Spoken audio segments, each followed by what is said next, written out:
The street was a lattice of broken windows and gutted doorways, a ruined chessboard of sightlines where a single misstep spelled death.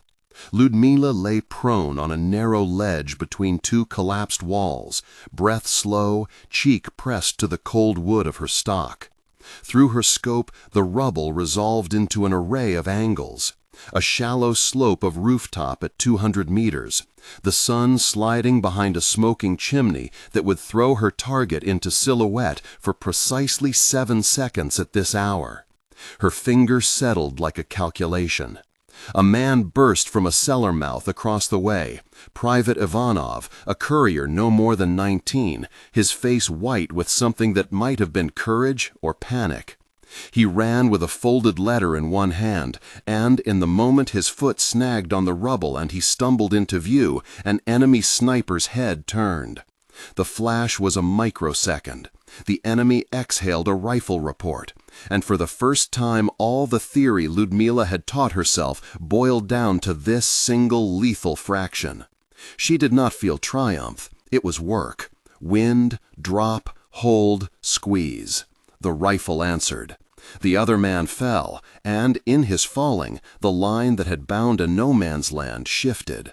Soldiers who had been pinned slipped free. A small human panic, one soldier's terror, collapsed a defensive knot and opened a fissure the size of a doorway. That fissure widened into an assault that reclaimed a block and, for a day, changed the rhythm of a battle. If this story holds your attention, stay with it and subscribe. There are more like this. They would later call that day the seizure at House 12 in after-action reports, a bureaucratic label that flattened the loud geometry of fear and calculation into tidy boxes. For Lyudmila Pavlichenko, the event fit into a pattern she had been tracing for months. Doctrine trained men for line infantry, for massed machine gun fire and bayonet charges, but it had given too little to the quiet, mathematical work of killing from concealment. She had come to believe that, on urban fronts, the rifle could not only remove an enemy soldier, but rearrange their decisions. A single shot, at the right time, with the right psychological pressure, could be more valuable than a platoon's worth of grenades. She had been a history student in Kiev before the war, a young woman who had learned to read the contours of power on the page. War taught her to read the contours of terrain instead. She learned the rifle the way she learned a language: grammar, breathing, cheek weld, trigger control, then vocabulary, holdovers, wind calls, terrain features, and finally the composition of an argument. Where to place force so it would argue persuasively with the enemy's behavior. Her confirmed tally would reach 309, the number hung behind nearly every paragraph written about her afterward, a grim ledger that both honored and flattened the human calculation beneath it. Her early months on the front were an education. In doctrinal mismatch, units were trained to suppress enemy fire with volume.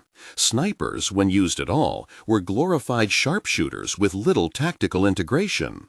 Patrols that moved through ruined apartment blocks were expected to clear rooms with grenades and fixed bayonet techniques meant for open fields. The result was often waste. Men compressed into predictable lanes, easy to mark and pick off. Lyudmila's first hypothesis was simple. If you could break the enemy's pattern-making, if you could cause them to expect unpredictability, then the psychological cost of exposure would rise. That cost would be exploitable. Problem, hypothesis, test, result became a quiet loop for her. Problem: German snipers inflicting steady attrition from concealed nest positions in bell towers and attic openings. Hypothesis: altering tempo and introducing controlled human-driven distractions could force a sniper to extend exposure beyond safe windows. Test: design decoys and bait that simulated routine movement, but with deliberate flaws. Timing that would lure a watchful enemy into a pre-planned kill zone. Result: a measurable increase in successful counterfire and fewer casualties in subsequent patrols. Her innovations were not grand inventions so much as disciplined experiments. A decoy might be a bundle of rags on a pole, dressed in a man's overcoat, moved on a wire across a courtyard at dusk. A dual nest tactic involved two concealed firing positions within a building. One would mount visible opposition, drawing attention, while the other waited on a different angle to catch the enemy when they shifted focus. She kept notebooks, sketches of sight lines, notes about wind in the afternoons, the weight of different cartridges at range. When the commander scoffed, she brought data. A week of patrols with and without decoys, casualty numbers, returns on enemy fire. Numbers were impossible to ignore when written plainly.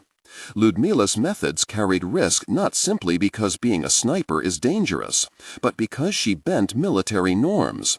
Orders had been given in the old voice of Soviet doctrine: hold the line, do not become isolated, maintain visible support. Her small surgical deviations were sometimes called insubordination.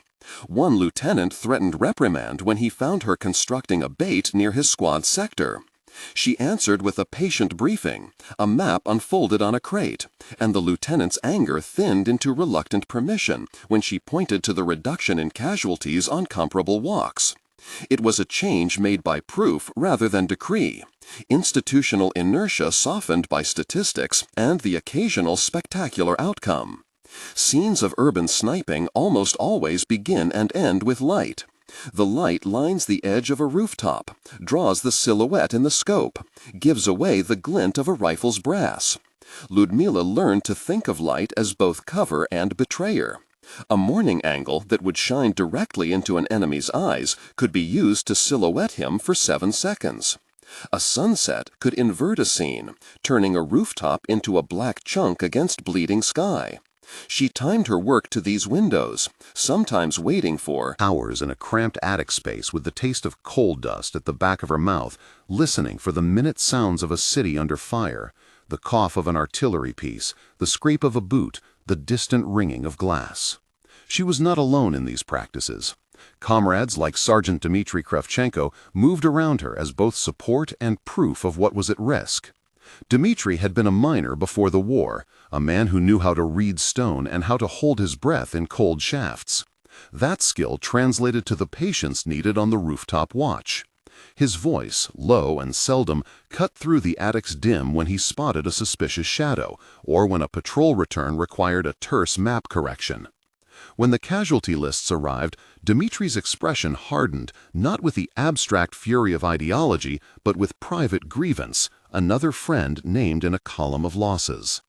Their small exchanges were not about glory, they were about the arithmetic of survival. Not all anecdotes hardened into fact. Enemy snipers became ghosts and legends in reports, names stitched into propaganda leaflets, sometimes doubled, sometimes misremembered. There were stories told in the smoke of dugouts about a German super sniper who moved from house to house like a dark god. Some accounts called him Hans Becker, others gave different names. Where the record was thin, the script named qualifiers, sources disagree, or contemporary newspapers reported, or propaganda claimed.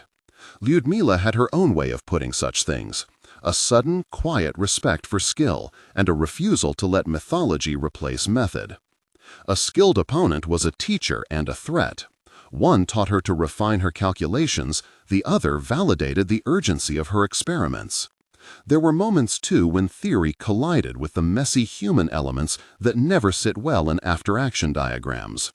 The decisive day, the one later described in terse radio dispatches and that the men sometimes called simply the bait, began with a simple misalignment. A courier delayed by enemy artillery, then rushed, and then Ivanov's panicked run across the courtyard. The original plan had been to use a decoy to draw a sniper's fire, a common maneuver by then. The decoy would be a sham but credible, an old coat stuffed and moved across wires, a cigarette stub found in a gutter, a boot placed at a doorway. The idea was that a sniper, seeing movement, would adjust and expose a known firing arc. What happened instead was a real man, heart untrained, running with a letter and tripping into visibility. An emotional variable inserted into a mechanical proof. Accounts diverge on precise details after that moment. Some contemporary dispatches minimized the chance element and framed it as clever planning. Anecdotal accounts from survivors emphasized the raw panic. For operational clarity, the sequence that followed matched Lyudmila's skill set. She identified the muzzle flash, estimated distance, calculated windage, and fired. The enemy sniper was neutralized. The patrol seized an advantageous position. The day's operations shifted. The result was tactical rather than mythic, but it had consequences that reverberated. That single human panic had created a tactical opening that Lyudmila's discipline turned into a victory.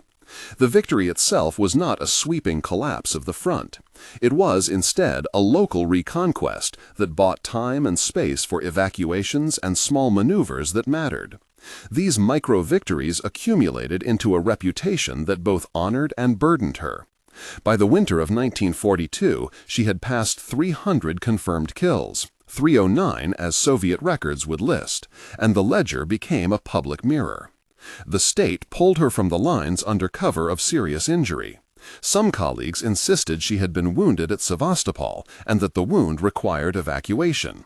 The wound was real. The extraction was also political. Commanders recognized that a living sniper with such a record could be a powerful symbol for home front morale and international propaganda. Lyudmila, whose life had been rearranged by calculus and quiet focus, found herself thrust into rooms filled with microphones and smiling officials. The publicity tour that followed took her far from ruined rooftops to a world where killing was measured in headlines rather than in breath-held seconds. She traveled to Moscow, and then, at her government's request, abroad. In the United States, she met Eleanor Roosevelt, in a reported meeting that American newspapers covered with a mixture of admiration and curious distance. Photographers posed her with a rifle that had settled into her hands like a prosthetic extension of intention.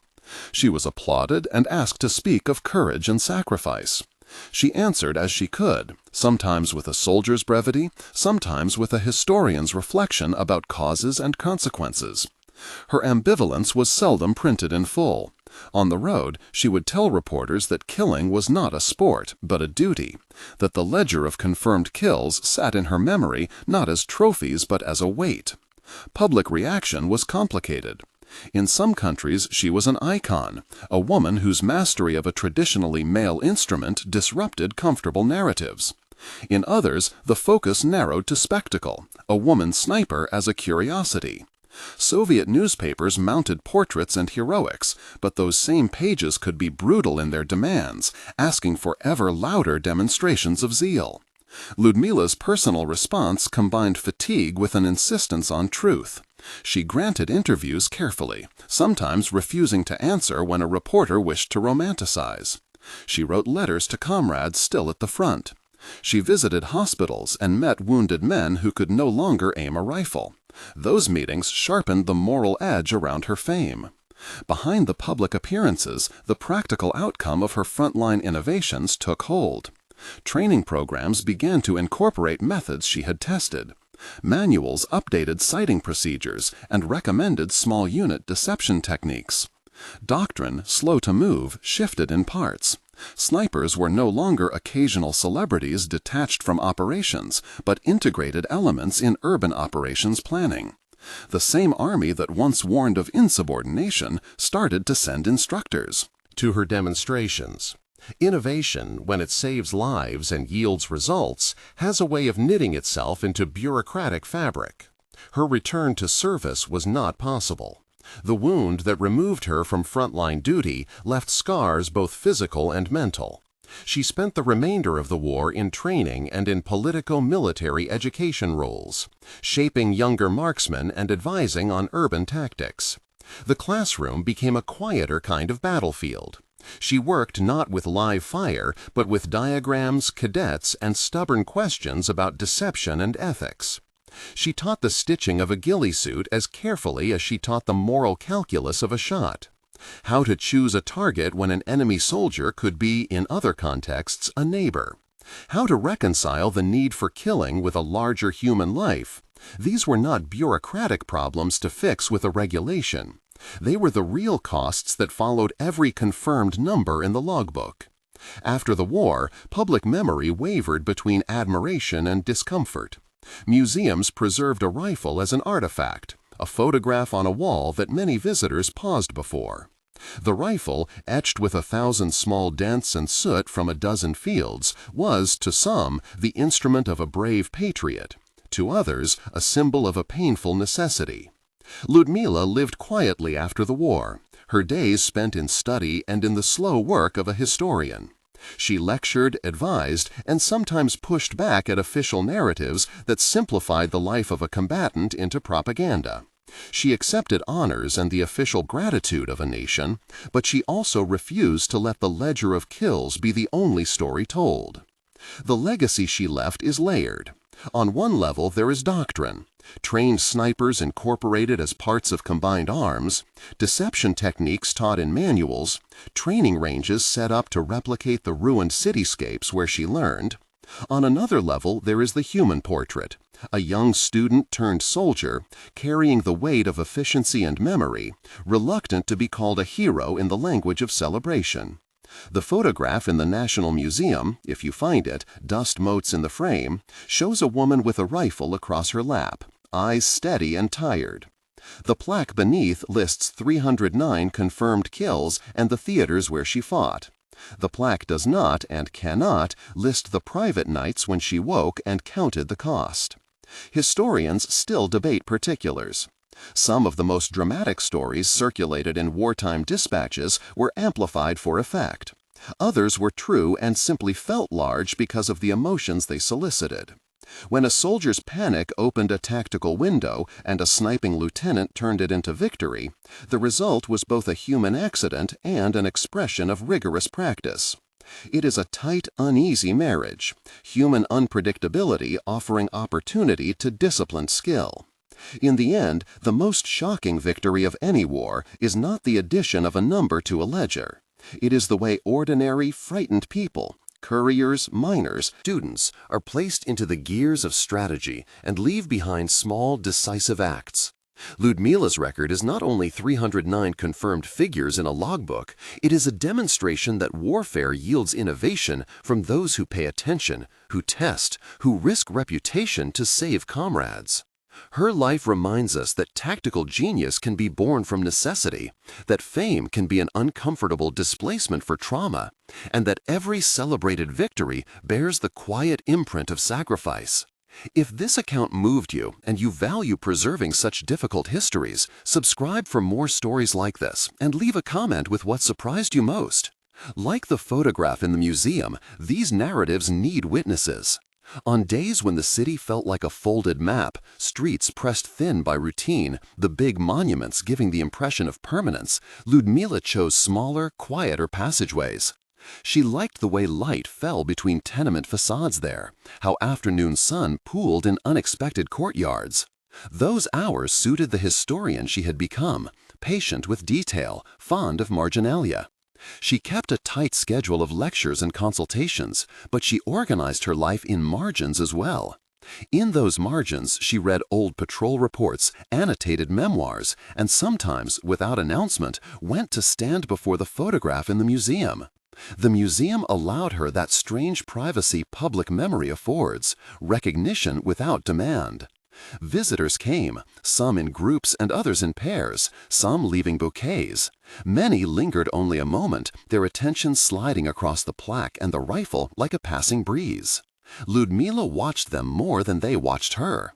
She learned to read the arch of shoulders, the tilt of a head, when a visitor tried to reconcile the image with what they wanted a hero to be.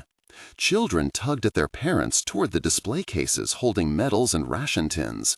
Older men traced the metal of the rifle with careful gloves, as if by touch they might map an outline of pain they could not otherwise describe. Once a young man with a camera, too eager to document and too shy to ask, stood for a long time composing an image of Lyudmila's portrait so he could later crop it into the language of social media. He left without saying anything. A woman in a headscarf read the plaque aloud to a child who tugged impatiently at her sleeve, asking why the woman in the picture looked tired. A veteran in a wool cap stood, hands folded behind his back, and at the end of his vigil placed a careful coin on the bench as if making a private pact with memory. Lyudmila understood these small rituals. She liked to watch visitors wrestle privately with the simple fact of a life made public. It was easier, she thought, to change the way institutions told the story than to change the private weather of a person who had fired a rifle. She devoted herself then to the institution, seminars that parsed doctrine, essays that nudged textbooks toward nuance, closed meetings with young officers who wanted to adapt old techniques to new battlefields without losing the human anchor. Her students surprised her. They arrived with polished rhetoric and raw questions, their voices oscillating between the professional detachment that doctrine demanded and the childish immediacy of moral shock. One of them, Anna, a certain way of speaking, a small scar across the knuckle, stayed after a lecture one evening, and instead of the usual gratitude or the dutiful question, offered something else. "How did you sleep?" Anna asked. Lyudmila looked at her for a long time. It was the most direct question she had been asked in years. She heard beneath the phrasing all the assumptions: that sleep ought to be undisturbed, that a technical action could be separated from nightly consequence, that the human mind might be compartmentalized neatly like a kit of tools. She could answer in doctrine, rehearsed justifications about mission necessity, about minimizing greater harm. She could answer in history, the cold, steady methods by which operations were recorded. Instead, she told Anna a truth she trusted more than rhetoric. "Sleep is a negotiation," she said. "Sometimes you get agreements. Sometimes you wake and have to renegotiate." Anna's eyes remained open and patient in a way the young often have, as if the question itself were an instrument to be tuned. "Do you regret it?" Lyudmila watched the ceiling lights reflect in the glass of the framed photograph. "Regret is a blunt instrument," she answered. "It does not account for what was unknown in a single hour. But I have had to learn to place my hands on what remains. That is a work in itself." Over the years, letters arrived. Some were short, formal thanks, official correspondence, sent by municipal offices organizing commemorations, by professors asking for lectures, by documentary teams seeking access to artifacts. Some letters arrived without formality. A folded note slid under her gate by a neighbor who wrote only, in a shaky hand, "You saved my son." A second envelope came 3 months later from a woman in a provincial town. "My husband told me that a woman with a rifle kept their street from burning," it began. Those letters had the kind of raw gratitude that did not require her moral cataloging. They were small, human claims that fit nowhere on a plaque, and yet mattered to her more than the ledger. There were other letters, too, ink-stained, sometimes typed, sometimes scribbled so fiercely the paper nearly tore, sent by people who wanted to challenge what she represented. Critics accused her of martial romanticism. A playwright wrote an op-ed arguing that public commemoration had sanitized violence. A filmmaker proposed a dramatized biography that would reduce complexity to spectacle. At times, the noise grew loud enough to make the old wounds ache. Lyudmila handled controversy like she handled weapons training, with explicit boundaries and an assumption of responsibility. She refused certain interviews she felt would turn nuance into narrative shorthand. She accepted others where she could Direct the frame away from numbers and toward consequence. In one televised conversation, she said, plainly, that the ledger on the plaque was only a doorway into a longer story. Numbers, she told the interviewer, are necessary for record-keeping, but they are poor historians. They tell us what happened in the most compressed form, not why it happened, nor what it cost. Young cadets listened to that sentence with a sort of hunger that alarmed her sometimes. She saw in them a desire to make the ledger the aim rather than a measure of a tragic calculus. So she turned her pedagogy toward what she called moral marksmanship, an awkward phrase that nevertheless captured her intention. It was not merely that one must be accurate with a rifle, but that one must be exacting with judgment. To count the predictable side effects of a shot, to imagine alternative outcomes, to understand that each choice carved a new torus of possibility into the lives around it. This did not render her doctrine pacifist. She had seen what unyielding refusal could do in the face of immediate danger. She had seen how hesitation in a concrete moment could cost a life. She had also seen how reflexive killing, unexamined, justified by a neat story, could ossify into cruelty. The training she offered tried, imperfectly, to hold both conditions at once. There were moments when the past intruded in larger, unavoidable ways. A journalist from the capital called one spring with an invitation to testify before a commission assembling histories of the conflict. The commission sought to create an official narrative for textbooks and public memory. She agreed to appear, not because she believed commissions could settle truth, but because she suspected that silence would concede the framing to others less careful with detail. Before she testified, she met privately with two men who had once been on the other side of her rifle. They arrived separately, in different years, bringing with them different kinds of apology and explanation. One was a former soldier who had been a boy in his last skirmish. His arm had been injured, but he was alive, and he wanted to shake hands. The other was a man who had been a passerby, a civilian, who had never been part of combat, but who had lost a brother in the same street where Lyudmila had once established a hide. They carried memories that did not distill easily into public narrative. The soldier spoke haltingly, then with an economy that betrayed a lifetime of making peace with a particular wound. "We were raw," he said. "We didn't yet know how much harm could travel with one trigger. Your work, kept the building from burning. For that I am grateful. But I have also spent years reconciling what it meant to face that barrel." Lyudmila listened. She felt the old split of recognition and estrangement that had followed her since the war. She admitted no triumph in those conversations. Instead, she asked questions. She wanted to know the texture of fear he had carried, how he had made decisions later in life, whether the discipline of post-war existence had softened or hardened him.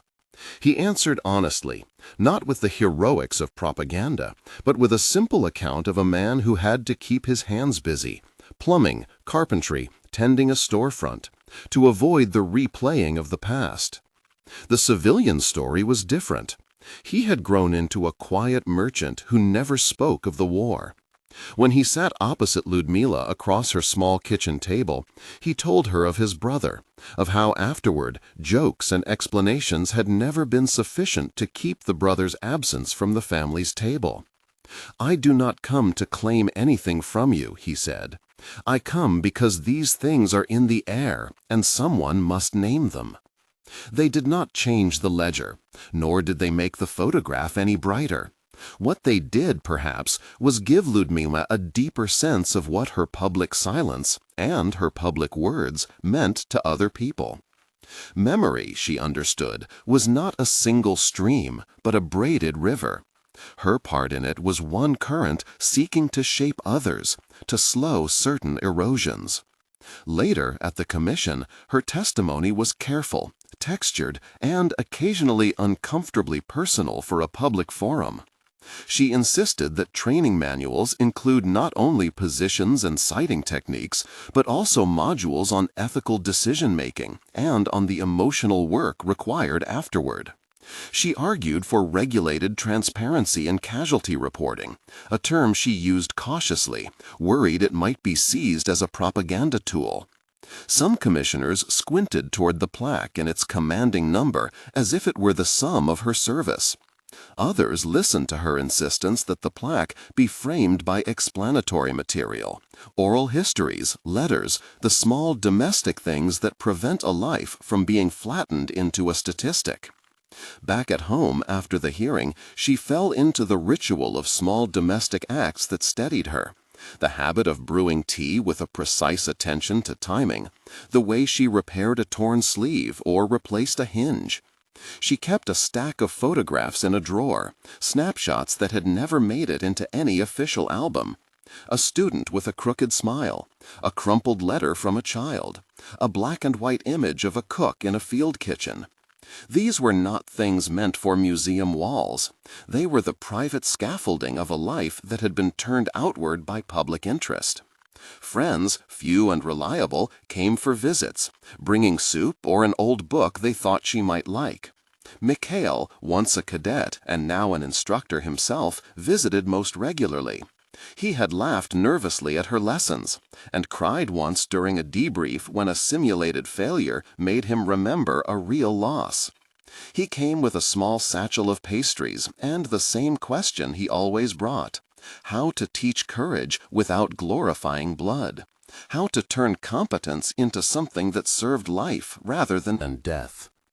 "Stories matter," Mikhail said one evening as dusk pooled in the window. "But the stories we tell in the barracks tend to make the ledger the end of the sentence. How do we make stories that end with people living?" Lyudmila set her teacup down slowly. She liked the phrasing. It sharpened the problem.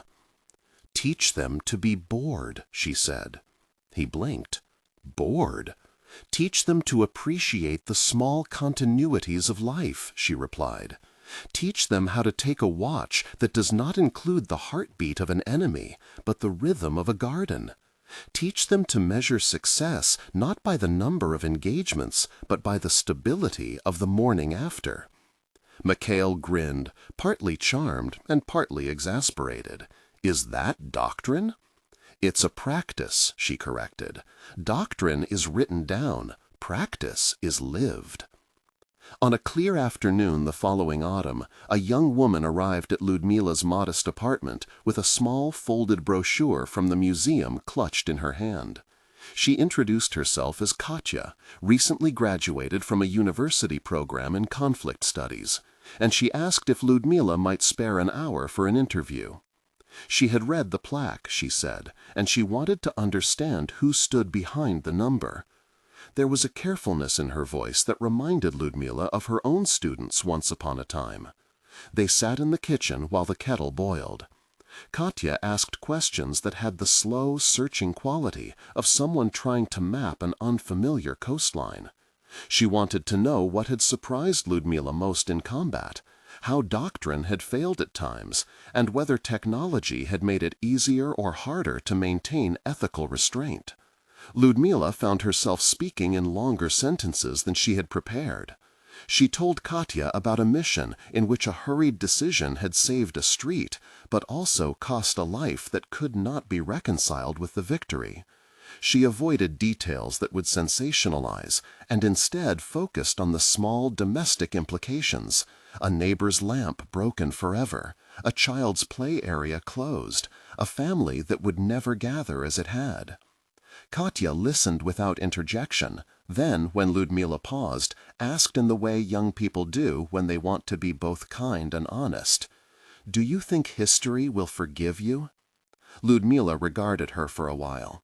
She understood the impulse behind the question, a hope that the ledger might be transformed into absolution by future narrative. She thought of the plaque, of the coin on the bench, of the woman in the headscarf reading aloud to her child. Forgiveness, she decided, was a private thing. History did not grant it so much as open the circumstances in which individuals might seek it. "I don't expect forgiveness from history," she said. "I expect history to give us the whole shape of the thing, so we can make better choices in the future. Forgiveness is for people, families, for the living and the dead. History is the map that helps us avoid the same ravine." Katya's notebook filled with commas and margins. She asked if Lyudmila would mind if some of their conversation were recorded for a digital archive. Lyudmila hesitated. She had resisted becoming a subject in narratives that simplified complexity, but she also wanted the quiet testimony to exist for those who came after. "Record the parts that are true," she said finally. "Leave out the parts that make good copy but hurt people." They walked afterward to the museum. Lyudmila watched Katya move among the cases with the reverence of someone seeing a family relic for the first time. At the photograph, Katya asked the question Lyudmila had heard too many times and not always answered gently. "Did it ever feel like you were a different person from the one in this picture?" Lyudmila looked at the portrait, the same tired eyes, the same steady posture, and thought of the classroom and the drafts of doctrine and the small private rituals. She thought of the soldier with the damaged arm and the civilian who kept the brother's absence alive with every unsent note. People are always different from their photographs, she said. The photograph flattens movement. People carry contradictory things inside. The visit ended with Katya's hand lingering on the edge of the exhibit case, as if she could feel the past through glass. When they parted, Katya hugged Lyudmila awkwardly and said, "Thank you for not letting it be simple." That phrase lodged in Lyudmila's mind. The desire for simplicity was one of the chief obstacles to honest memory. Simplicity made heroes. Simplicity made villains. Complexity carried with it an ongoing duty. Winter approached with the soft insistence of old seasons. First a dusting of frost on the curb, then a night of steady snow that turned the city into a bowl of white. Lyudmila's walks grew shorter. She taught fewer evening classes and spent longer periods with her hands on paper, drafting a small book she hoped would be used in training academies. It was not a memoir, but a set of reflections. How to calibrate force within ethical constraints. How to design aftercare for those who pulled triggers. How to cede public memory to neither propagandists nor silence.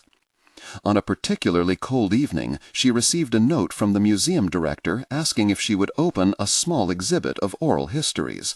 The director proposed a short opening speech, formal, modest. Lyudmila agreed, more out of the tacit understanding that someone had to steady the framing than from any desire for public speaking. The night of the opening, the museum hall filled with the usual assortment. Families, former comrades, students, a few critics who angled their notebooks like spears. She delivered her remarks with the plainness she favored. She spoke of training and of living, of the importance of telling stories that contained consequence. She did not apologize for what she had done, she explained it. She asked the audience to do one thing when They left the hall to consider the names behind the numbers and the small practical ways communities could care for those who bore the aftermath of violence. After the ceremony, visitors lined to talk with her. Some said little more than hello. Others wanted to say what had been unsaid for decades. A woman in a plain coat stepped forward with a quiet intensity. She reached into her bag and produced a small photograph, edges dog-eared from handling, and handed it to Lyudmila. "It is my sister," the woman said simply. "She never spoke of that winter. She kept the photograph on her bedside table. She told our nieces stories of when the city was quiet. She liked the sound of silence." Lyudmila looked at the photograph, an image of two girls, arms thrown around each other, teeth flashing. She took the woman's hand in both of hers. "Thank you," she murmured. The word was inadequate but honest. As the crowd thinned, Lyudmila found herself on the bench by the exhibit case. The rifle lay behind glass, its dents and soot visible in the museum light. Dust motes turned slowly in the beam, like small galaxies. She thought of the ledger, of the plaque, of the ways numbers ask for attention while human life requires unglamorous care. A young cadet, someone she had taught 2 decades earlier, came and sat a short distance away. He did not speak at first. Then he turned and asked gently, "Did you ever think of stopping altogether, walking away from it all?" Lyudmila considered the question. There had been offers, refuge in another city, an appointment in academia that would have meant a quiet life of research.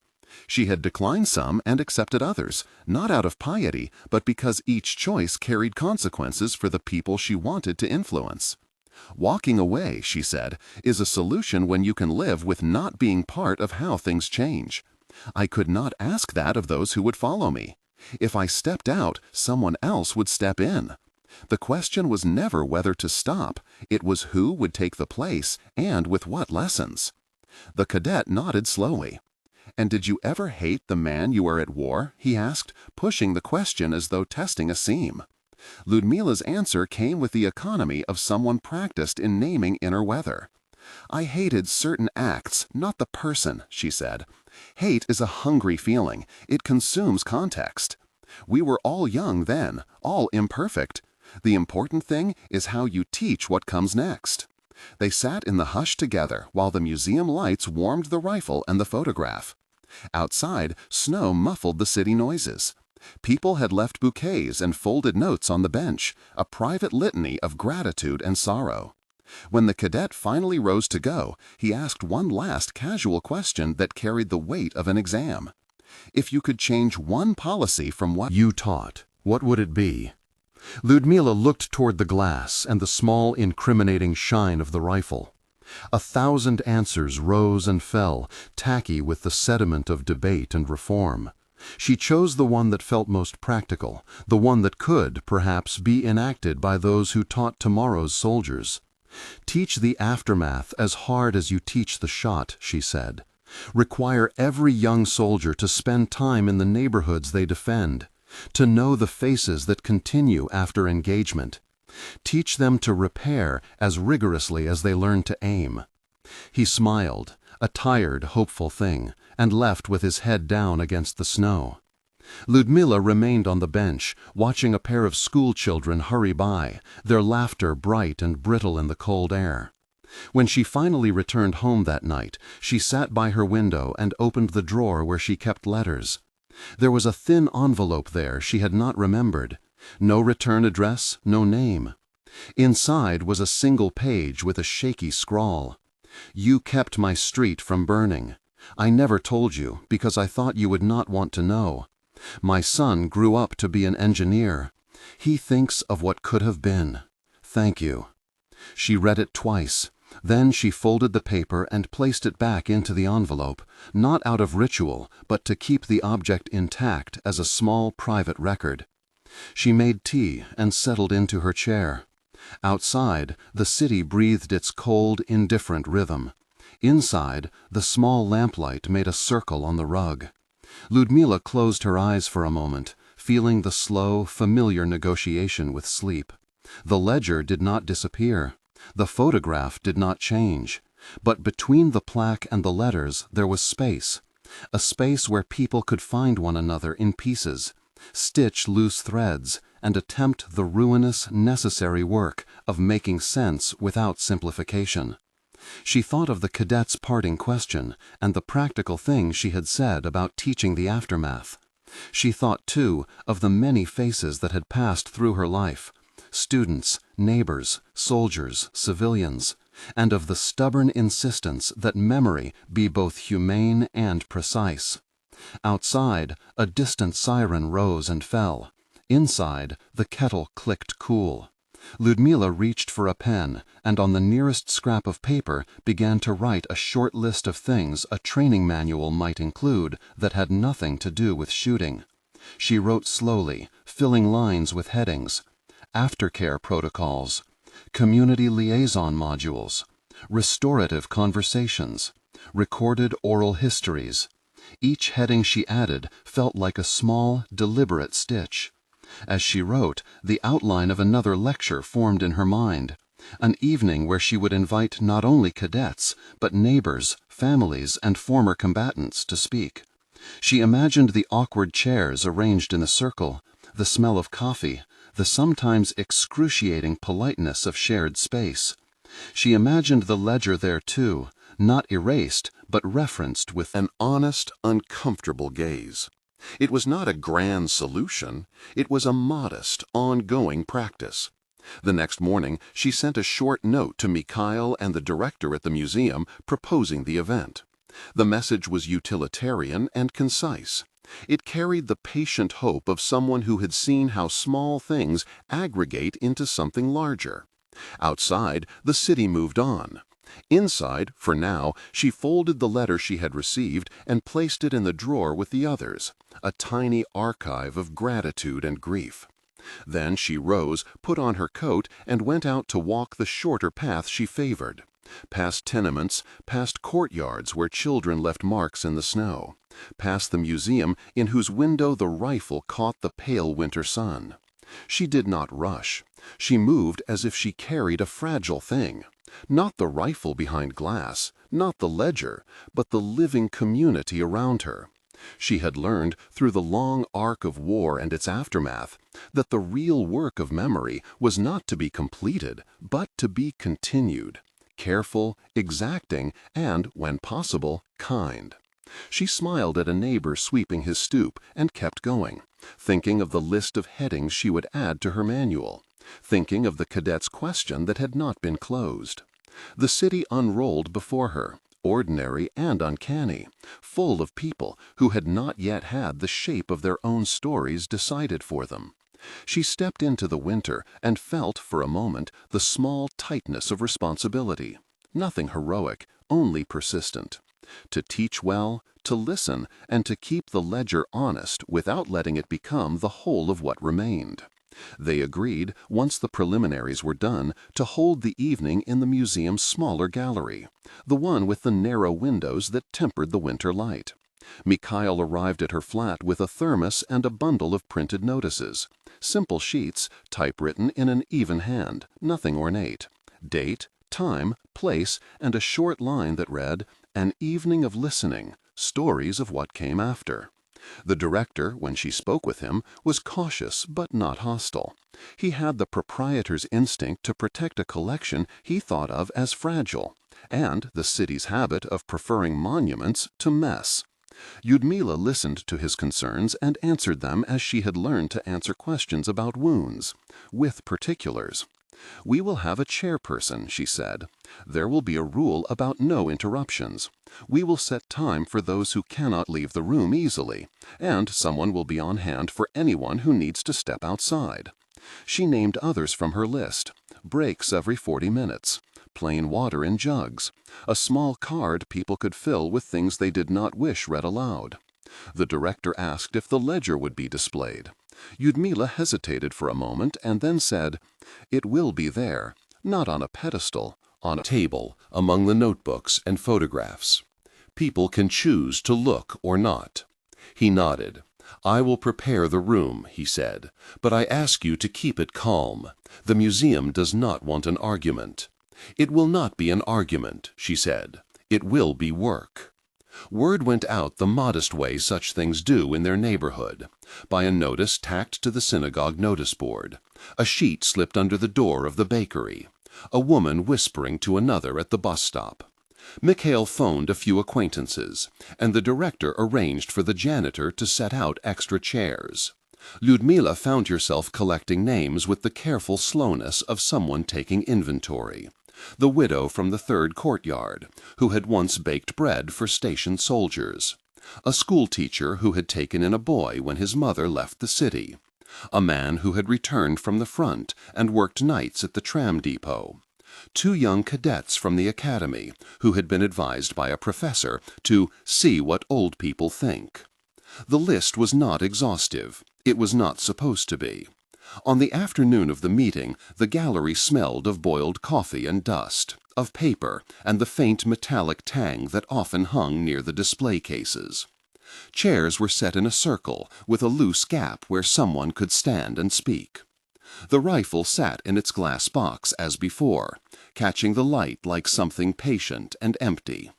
Lyudmila had asked the director to turn the sign to a side that explained less of its heroics and more of its path, how it had been carried, where it had been left, who had written beside it.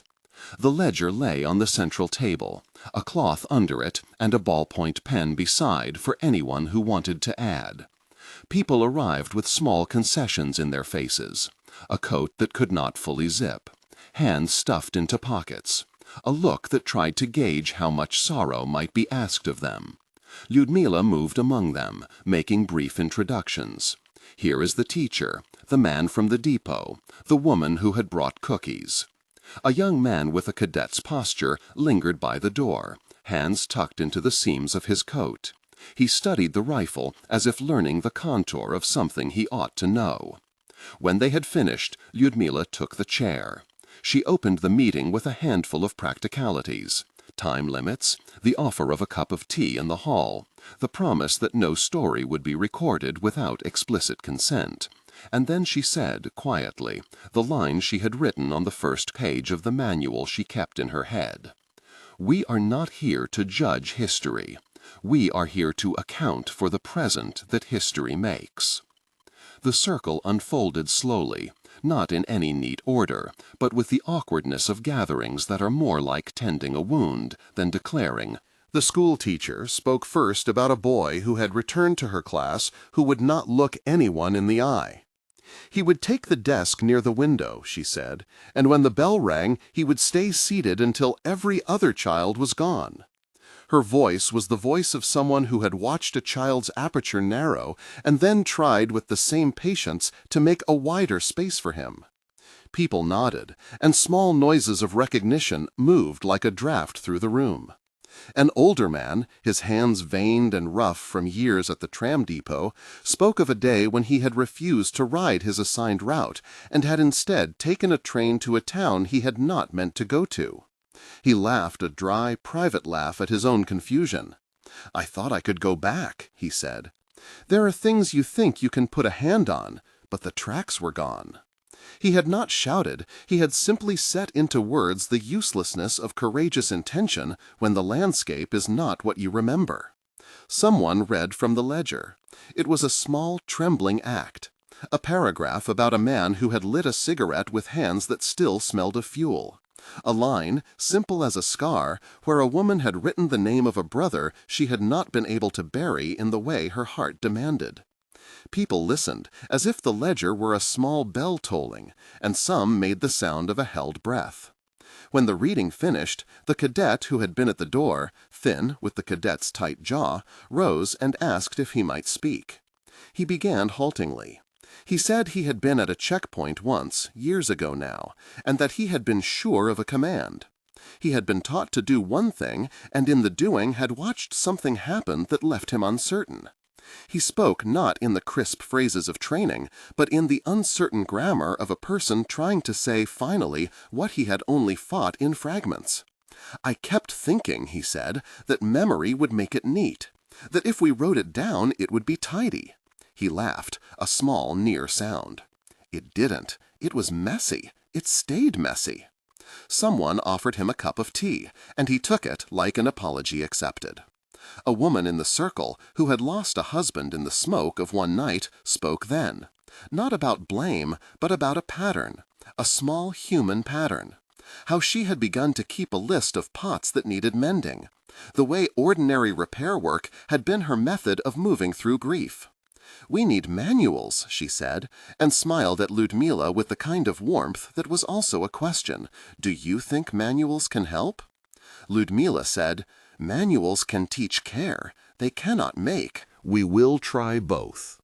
The conversation turned then, naturally, toward practicalities, how to keep the ledger accessible without asking everyone who wrote in it to relive their worst night, how to make sure those who wished to speak would have a place to do so, how to invite stories without turning the whole thing into a rehearsal of transgression.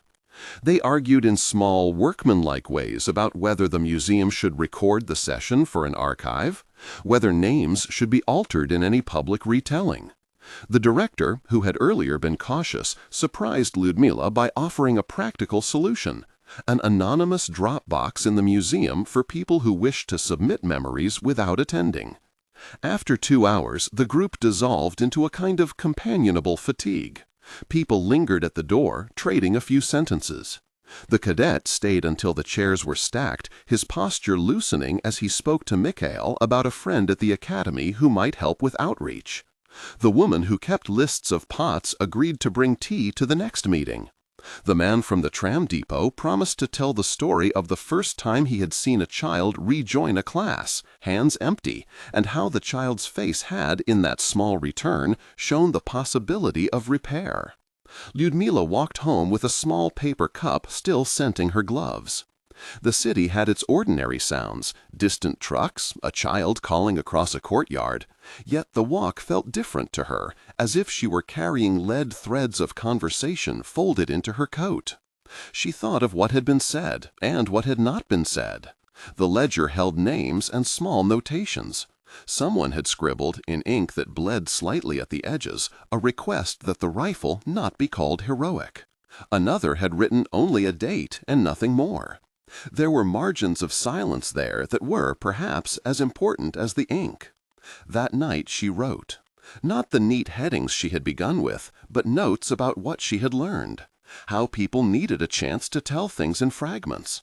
How the presence of a rifle in a glass box could be both a condemnation and a comfort, depending on who looked at it. How the city contained as many private infrastructures of grief as it did bakeries. She added a heading to the manual in the margin with a careful hand. Attending to small returns. The ways in which people re-entered life after absence, and how to recognize and honor that return. A week passed before she heard from the anonymous envelope again. This time the note came pinned to the notice board outside the bakery, the paper pale with a coffee ring. It said, "You kept my street from burning. I told my son one day many years later because I thought he should know that old kindness once happened. He remembered the story and built bridges. He says it was because he could not imagine the street gone that he chose to build. Thank you." There was, at the bottom, the initials of a neighborhood she recognized. Lyudmila folded the note and placed it in the ledger's pocket. She read it twice, and in the margins of her manual she wrote one line. Small acts make possible other acts. It was not a solution, it was, she felt, a truth, that the making and unmaking of a community happened not in grand proclamations, but in the cumulative grammar of small decisions to hold, to repair, to attend. On a late afternoon, as spring leaked towards the edges of their weather, Mikhail stopped by the museum with a box of envelopes he had photocopied from the ledger for safekeeping. "We should digitize," he said hesitantly, then corrected himself as if the word had weight. "We should make a careful copy, not to make it like everything else, but so that, if something happens—" He left the clause unfinished. Lyudmila looked at him, at the stack of photocopies, at the ledger resting on the table under its cloth. She thought of the rifle and the small boy who had grown to be an engineer, of the cadet with his tentative questions, of the woman with the list of pots. She thought of that night when a siren had passed and she had closed the kettle with a soft click. Memory, she had learned, was a practice rather than a thing to be kept. "Make a careful copy," she said finally. "Label it. Keep it with the other copies, but keep the ledger too. Don't let the copy be the map that replaces the territory." Mikhail agreed. They worked slowly, with the particular care of people who know that haste could turn a living thing into something ornamental.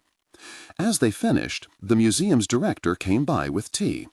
He had been to a meeting he had not expected to attend, he said, and had found the experience less like a lecture and more like a room where people were mending small tears. He cleared his throat and, in a voice that was almost embarrassed by its own softness, said, "I thought the museum kept objects. I did not think it kept tasks." "It keeps tasks," Lyudmila said, "if we let it." Outside, the city looked as it had always looked, a litany of roofs, chimneys, and the distant arc of a tram line. Inside, the small lamplight warmed a circle on the table where the ledger lay like a patient thing waiting for the next hand. Lyudmila closed the museum for the night with a feeling that was not triumph, but continuation, the kind of fatigue that carries the sense of something that must be done again. She walked home with the thermos Mikhail had left, and with a conviction that had less to do with grand narrative than with stubborn practice. The manual on her desk would grow, paragraph by paragraph, rule by rule, but so would the communities. Capacity to name small returns. There would be difficulties, some nights when no one came, or when voices rose too quickly. But there would also be other evenings when hands met across the circle and repaired in tiny increments the shape of what they lived with. At her window that night she opened the drawer and took out the thin envelope once more. The handwriting on the page inside was steady now in her memory, gratitude in a hand that had known fear. She placed the envelope into a folder she had marked not as a relic but as part of a working archive. She switched off the lamp and sat for a moment in the dark, listening to the city's slow breathing. There was, she thought, a responsibility that was neither heroic nor small, to teach the aftermath as a craft. It was a craft of listening, of arranging chairs and making tea, of keeping ledgers and making copies, of inviting cadets and widows to the same circle. It required patience and an acceptance of slowness, and it required the steady, unglamorous tending that a city does not often notice until it is nearly gone.